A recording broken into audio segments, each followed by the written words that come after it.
Thank you. Thank you, Chairman, sir, for this opportunity to make a zero-hour submission. Sir, I would like to invite the attention of this august House to a very serious threat to our national security. There is a grave danger to India's national security on account of the influx of Chinese multinationals into India's financial technology space. Chinese multinational Alibaba buying a large part of Paytm is a case to the point. The modus operandi of this financial aggression appears to be as follows. The Chinese authorities, as was reported by Wall Street Journal on October 11, 2017, the Chinese authorities are seeking a direct role in influencing corporate decisions of firms like Alibaba.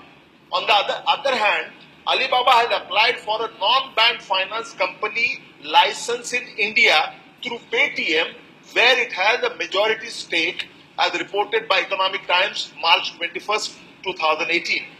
Through this NBFC route, the Chinese multinationals could possibly capture a large chunk of our domestic lending market by resorting to predatory pricing and capital dumping.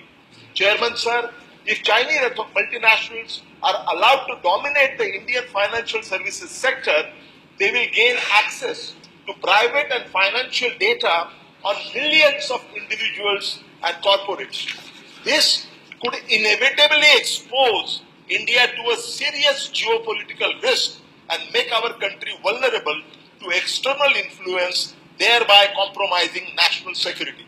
Chairman, sir, this is nothing but a surreptitious Chinese financial aggression into India's sovereignty. The Government of India and the Reserve Bank of India must consider taking immediate action before it is too late. Chairman, sir, the current foreign direct investment regulations allow 100% foreign direct investment in NBFCs under the automatic route. This policy of unfettered foreign ownership and control of our NBFCs can possibly destroy the strong fabric of our financial services sector and must therefore be critically reviewed without any further loss of time. Thank you. Thank you. Thank you. Thank you. All these